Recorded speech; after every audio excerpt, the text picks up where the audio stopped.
ಗಂಡನನ್ನ ಕೊಂದು ಮಳ್ಳಿ ಅಂತಿದ್ದ ಪತ್ನಿ ತವರು ಮನೆಯ ಅಫೇರ್ ಕೊಲೆಗೆ ಕಾರಣವಾಯ್ತಾ?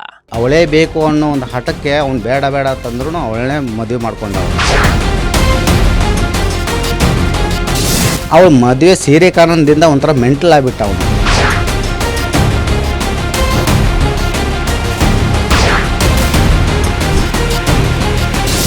ತಗೊಂಡು ಆಮೇಲೆ ಸಾವನ್ನಪ್ಪ ಅಂತ ಹೇಳ್ತಾರೆ. ಹೌದು ಕಣ್ರಿ, ಗಂಡ ಹೆಂಡತಿಯ ಜಗಳ ಉಂಡು ಮಲಗುವ ತನಕ ಅನ್ನೋ ಗಾದೆ ಮಾತಿದೆ. ಹಿಂದೆ ಈ ಮಾತು ಪಾಲನೆ ಆಗ್ತಿತ್ತು. ಕಷ್ಟನೋ ಸುಖನೋ ಏನೇ ಸಮಸ್ಯೆಗಳಿದ್ರು ಸರಿದೂಗಿಸ್ಕೊಂಡು ಹೋಗ್ತಿದ್ರು ಕಣ್ರಿ. ಆದ್ರೀಗ ಕಾಲ ಬದಲಾಗಿದೆ ನೋಡಿ. ಸಣ್ಣ ಸಣ್ಣ ವಿಚಾರಕ್ಕೂ ಕಿತ್ತಾಡ್ಕೊಳ್ತಾರೆ. ಹೀಗೆ ಕ್ಷುಲ್ಲಕ ಕಾರಣಕ್ಕೆ ಶುರುವಾದ ಗಂಡ ಹೆಂಡತಿ ಜಗಳ ಕೊಲೆಯಲ್ಲಿ ಅಂತ್ಯವಾಗಿರುವ ಘಟನೆ ಗದಗ ಜಿಲ್ಲೆಯಲ್ಲಿ ನಡೆದು ಹೋಗಿದೆ.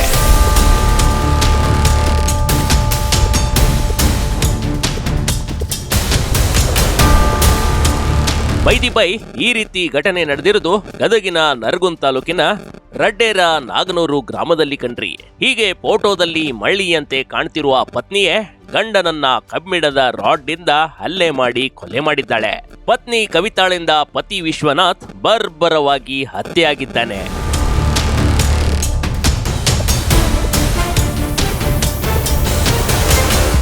ದೂರದ ಅಕ್ಕನ ಮಗಳನ್ನೇ ಪ್ರೀತಿಸಿದ್ದ, ಗಾಢವಾಗಿ ಪ್ರೀತಿಸಿ ಮದುವೆಯಾಗಿದ್ದ ದಂಪತಿ.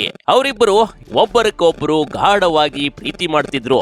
ಅದ್ಯಾಕೋ ಮದುವೆಗೆ ಮುಂಚೆ ಇದ್ದ ಬಾಂಧವ್ಯ ಮದುವೆ ನಂತರ ಇರ್ಲಿಲ್ಲ ನೋಡಿ. ಹೀಗಾಗಿ ಇವರಿಬ್ಬರಲ್ಲಿ ದಾಂಪತ್ಯದಲ್ಲಿ ಆಗಾಗ ಗಲಾಟೆಗಳು ನಡೆಯುತ್ತಲೇ ಇದ್ವು. ಇದೀಗ ದಂಪತಿ ಜಗಳದಲ್ಲಿ ಹೆಂಡತಿ ಗಂಡನನ್ನೇ ಮುಗಿಸಿರುವ ಘಟನೆ ನಡೆದು ಹೋಗ್ಬಿಟ್ಟಿದೆ. ಇವನು ಇಂಜಿನಿಯರಿಂಗ್ ಕಾಲೇಜು ಬಾಗಲಕೋಟೆ BUS ಕಾಲೇಜಲ್ಲಿ ಓದ್ತಾ ಇದ್ದ. ಅವಳು ಬೇರೆ ದೂರ ಅಲ್ಲ, ಅಕ್ಕನ ಮಗಳೇ, ರಿಲೇಷನಲ್ಲೇ ಲವ್ ಮಾಡಿ ಮ್ಯಾರೇಜ್ ಆಗಿರೋದು. ಅವಳೇ ಬೇಕು ಅನ್ನೋ ಒಂದು ಹಠಕ್ಕೆ ಅವ್ನು ಬೇಡ ಬೇಡ ತಂದ್ರೂ ಅವಳನ್ನೇ ಮದುವೆ ಮಾಡ್ಕೊಂಡ. ಅವನು ನಿದ್ದೆ ಮಾತ್ರೆ ನೀಡಿ ತಲೆಗೆ ಇಟ್ಟೇ ಬಿಟ್ಲು. ರಾತ್ರಿ ಕೊಲೆ, ಬೆಳಿಗ್ಗೆ ಹಾವು ಕಚ್ಚಿರುವ ನಾಟಕ. ಈಕೆಗೆ ನಾಟಕ ರಾಣಿ ಅವಾರ್ಡ್ ಕೊಡ್ಬೇಕು ನೋಡಿ. ಬೆಳಿಗ್ಗೆ ಎದ್ದ ಕೂಡ್ಲೆ ಕವಿತಾ ದೊಡ್ಡ ನಾಟಕವನ್ನೇ ಮಾಡಿದ್ಲು. ರಾತ್ರಿ ಮಲಗಬೇಕಾದ್ರೆ ಮನೆ ಮಂದಿಗೆಲ್ಲ ನಿದ್ರೆ ಮಾತ್ರೆಯ ನೀರು ಕುಡಿಸಿ ಮಲಗಿಸಿದ್ಲು. ಇನ್ನು ಗಂಡನಿಗೆ ನಿದ್ರೆ ಮಾತ್ರೆ ಕೊಟ್ಟು ಇದೇ ವೇಳೆ ಕಬ್ಬಿಣದ ಸಲಾಕೆಯಿಂದ ತಲೆಗೆ ಇಟ್ಟಿದ್ಲು. ಆತ ರಕ್ತಸ್ರಾವವಾಗಿ ಸ್ಥಳದಲ್ಲಿಯೇ ಜೀವ ಬಿಟ್ಟಿದ್ದ. ಯಾರಿಗೂ ಅನುಮಾನ ಬಾರದಿರ್ಲಿ ಅಂತ ರಾತ್ರಿ ಎಲ್ಲಾ ರಕ್ತದ ಕಲೆಗಳು ಮತ್ತು ರಕ್ತವನ್ನ ಕ್ಲೀನ್ ಮಾಡಿದ್ಲು. ಬೆಳಿಗ್ಗೆ ತಂದೆ ತಾಯಿ ಬೆಳಿಗ್ಗೆ ಬಂದು ಮಗನ ಎಬ್ಬರಿಸಲಿಕ್ಕೆ ಪ್ರಯತ್ನ ಪಟ್ಟಿದ್ದ ಸಂದರ್ಭದಲ್ಲಿ ಮಗ ಎದ್ದೊಳ್ದಿರೋದು ನೋಡಿ ಆ ಸಮಯದಲ್ಲಿ ಅವರು ಆ ರಕ್ತ ನೋಡಿದ ಸಂದರ್ಭದಲ್ಲಿ ಅವ್ರಿಗೆ ಗೊತ್ತಾಗಿ ಅವರು ತಿಳಿಸ್ಕೊಟ್ಟಿದ್ದು. ಬಟ್ ಘಟನೆ ನಡೆದಿರೋದು ಸುಮಾರು 1:30 to 3 ಗಂಟೆ ನಡುವೆ ನೈಟಲ್ಲಿ. ಅದೇ ನಮಗೆ ಈಗಿನ ಮಾಹಿತಿ ಪ್ರಕಾರ 20 days ಹಿಂದೆ ಅವನು ಟ್ಯಾಬ್ಲೆಟ್ನ ನಿಲ್ಲಿಸಿದ್ದ ಅಂತ ಹೇಳ್ತಾರೆ. ಅದು ಪರ್ಮನೆಂಟ್ ಕೋರ್ಸ್ ಅಲ್ವಂತೆ. ಅವನಿಗೆ ನಿದ್ದೆ ಬರ್ದೇ ಇರೋ ಸಂದರ್ಭದಲ್ಲಿ ತಗೊಂತಿದ್ದಂತೆ. ಈ 20 days ಇಂದ ತಗೊಂಡಿಲ್ವಂತೆ. ಬೆಳಿಗ್ಗೆ ಅತ್ತೆ ಆದವಳು ಗಂಡನನ್ನ ಎಬ್ಬಿಸಿ ಅಂತ ಕೇಳಿದ್ಲಂತೆ. ನೀವೇ ನಿಮ್ಮ ಮಗನಿಗೆ ಎಬ್ಬಿಸಿ ಅಂತ ಹೇಳಿದ್ಲು. ಹಾಗೆ ಆತ ಮೇಲಕ್ಕೆ ಎಳದೆ ಇದ್ದಾಗ ಅತ್ತೆ ಬಾಯಿ ಬಡ್ಕೊಂಡು ಅಕ್ಕಪಕ್ಕದ ಮನೆಯವರನ್ನ ಕರೆದಿದ್ರು. ಆದ್ರೆ ಹೆಂಡತಿ ಮಾತ್ರ ಹಾವು ಕಚ್ಚಿರ್ಬೇಕು ಅಂತ ಹೇಳಿದ್ಲು ನೋಡಿ. ಏನೋ ರಾತ್ರಿ ನಡೆದೇ ಇಲ್ವೇನೋ ಎಂಬಂತೆ ದೊಡ್ಡ ನಾಟಕ ಆಡಿದ್ಲು ಬೇರೆ. ಆಮೇಲೆ ಅವನು ಇಂಜಿನಿಯರಿಂಗ್ ಕಾಲೇಜಿಗೆ ಹೋದ್ಮೇಲೆ ಅವನ ಜೊತೆ ಏನೋ ಅಪೇರ್ ಇದೆ ಅನ್ನೋದನ್ನು ನನಗೆ ವಾಟ್ಸಪ್ಪಲ್ಲಿ ಫೋಟೋನ ಕಳಿಸಿದ್ದ. ನನಗೆ ಮದುವೆ ಆದಮೇಲೆ ನನಗೆ ಫೋಟೋನ ನಾನು ಕಳಿಸಿದ್ದಾನೆ. ಸೊ ನಾ ಹಿಂಗಾಗೈತೆ ಅಂತಂದು ಆಮೇಲೆ ನಾನು ಉತ್ತರ ಕೊಡೋಕ್ಕಾಗಲಿಲ್ಲ. ನಾನು ಹೋಗ್ಲಿ ಬಿಡು, ಅವ್ನು ಮರ್ತು ಬಿಡು, ನೀನು ಚೆನ್ನಾಗಿರೋ, ನೀನು ಜೀವನ ನೋಡ್ಕೊಂತ ನಾನು ಪ್ರತಿ ಸಾರಿ ನಾನು ಬುದ್ಧಿ ಹೇಳಿದೆ. ಆದರೂ ಅವ್ನು ಮಾತು ಕೇಳಾಗ್ತಾಯಿಲ್ಲ. ನನಗೆ ಅವಳೇ ಬೇಕು ಅನ್ನೋ ಒಂದು ಹಠಕ್ಕೆ ಬಿದ್ದುಬಿಟ್ಟ ಅವನು. ಅಂದಾಗೆ ಬೆಡ್ರೂಮ್ನಲ್ಲಿ ಕೊಲೆಯಾದ ದುರ್ದೈವಿ ವಿಶ್ವನಾಥ್ ಆದಿಮನಿ. ಜಸ್ಟ್ ಈತನಿಗೆ 29 ವರ್ಷ ಅಷ್ಟೇ ಕಣ್ರಿ. ಮೂಲತಃ ಈತ ಇಂಜಿನಿಯರ್ ಆಗಿದ್ದ. ಬೆಡ್ರೂಮ್ನಲ್ಲಿ ಪತ್ನಿ ಬಿಟ್ಟು ಮತ್ಯಾರೂ ಇರಲಿಲ್ಲ. ಪೊಲೀಸರು ತನಿಖೆ ಮಾಡಿದಾಗ ತಾನೇ ಕೊಲೆ ಮಾಡಿರೋದಾಗಿ ಕವಿತಾ ಒಪ್ಪಿಕೊಂಡಿದ್ದಳು. ಅವಳು ಹೇಳೋ ಪ್ರಕಾರ ಅವನು ಹೊಡೆದ್ಮೇಲೆ ಸ್ವಲ್ಪ ಹೊತ್ತು ಜೀವ ಇದ್ದಿದ್ದ ಸಮಯದಲ್ಲಿ ಅವನು ಹೆವಿ ಉಸಿರು ತಗೊತಾ ಇದ್ದ. ಉಸಿರು ತಗೊಂಡು ಆಮೇಲೆ ಸಾವನ್ನಪ್ಪ ಅಂತ ಹೇಳ್ತಾರೆ. ಎಕ್ಸಾಕ್ಟ್ಲಿ ನಮ್ಮ ಇನ್ವೆಸ್ಟಿಗೇಷನ್ಗೆ ಗೊತ್ತಾಗಿರೋದು ಅವನು ಬಹಳ ರಬ್ಬಸವಾಗಿ ಉಸಿರಾಡ್ತಿದ್ದ, ಆಮೇಲೆ ಅವನು ಸಾವನ್ನಪ್ಪ ಅಂತ ಹೇಳಿ. ಪ್ರೀತಿಸಿ ಮದುವೆಯಾಗಿದ್ದ ದಂಪತಿ ನಡುವೆ ವೈಮನಸ್ಸು. ಹೆಂಡತಿಗೆ ತವರು ಮನೆಯಲ್ಲಿದ್ಯಾ, ಇನ್ನೊಬ್ಬನ ಜೊತೆ ಅಫೇರ್.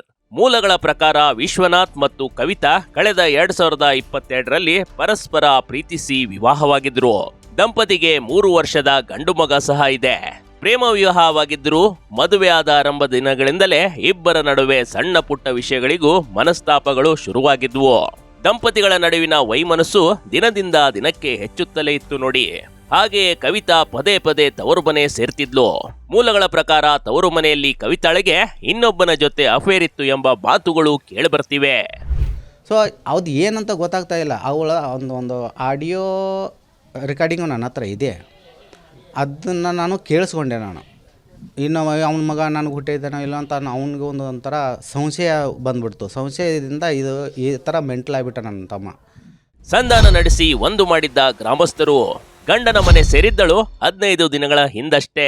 ಕೌಟುಂಬಿಕ ಜಗಳದ ಕಾರಣದಿಂದಾಗಿ ಪತ್ನಿ ಕವಿತಾ ತನ್ನ ಪತಿಯನ್ನ ಬಿಟ್ಟು ತವರ ಮನೆ ಸೇರಿದ್ಲು ನೋಡಿ. ಇತ್ತೀಚೆಗಷ್ಟೇ ಹಿರಿಯರು ಸಂಧಾನ ನಡೆಸಿ ಇಬ್ಬರನ್ನ ಒಂದು ಮಾಡಿದ್ರು.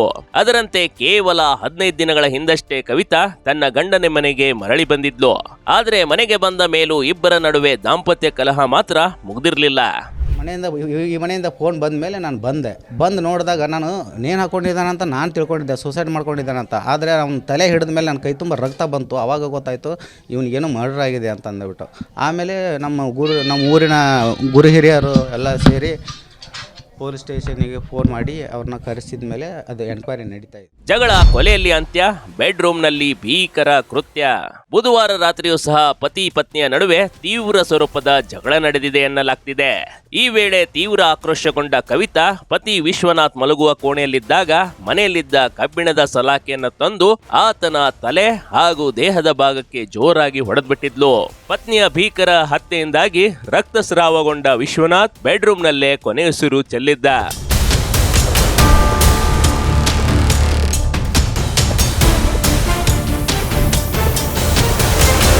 ಸದ್ಯ ಘಟನೆಯ ಮಾಹಿತಿ ತಿಳಿಯುತ್ತಿದ್ದಂತೆ ನರಗುಂದ್ ಪೊಲೀಸರು ಘಟನಾ ಸ್ಥಳಕ್ಕೆ ಭೇಟಿ ನೀಡಿದ್ದಾರೆ. ಮೃತದೇಹವನ್ನ ಮರಣೋತ್ತರ ಪರೀಕ್ಷೆಗೆ ರವಾನಿಸಲಾಗಿದೆ. ಕೊಲೆ ಕೃತ್ಯ ಎಸಗಿದ ತನ್ನ ಪತ್ನಿ ಕವಿತಾಳನ್ನ ಪೊಲೀಸರು ತಕ್ಷಣಕ್ಕೆ ವಶಕ್ಕೆ ಪಡೆದುಕೊಂಡಿದ್ದಾರೆ. ಕೊಲೆ ಮಾಡಿರೋದು ಆಕೆ ಎನ್ನುವುದು ಖಚಿತವಾಗಿದೆ. ಆಕೆಯನ್ನ ಕಂಬಿ ಹಿಂದೆ ಕಳಿಸಿಕೊಡಲಾಗಿದೆ. ಇಲ್ಲಿ ಗಂಡ ಹೆಂಡತಿ ಸಂಬಂಧ ಅನ್ನೋದು ನಂಬಿಕೆಯ ಮೇಲೆ ನಿಂತಿರುತ್ತೆ ಕಣ್ರಿ. ಆದ್ರೆ ಇಲ್ಲಿ ಅನುಮಾನ, ಹತಾಶೆ, ಕೋಪ ಎಲ್ಲವೂ ಸೇರಿ ಕೊಲೆಯಲ್ಲಿ ಅಂತ್ಯವಾಗಿರುವುದು ನಿಜಕ್ಕೂ ದುರಂತವೇ ಸರಿ. Big TV Karnataka, Gadag.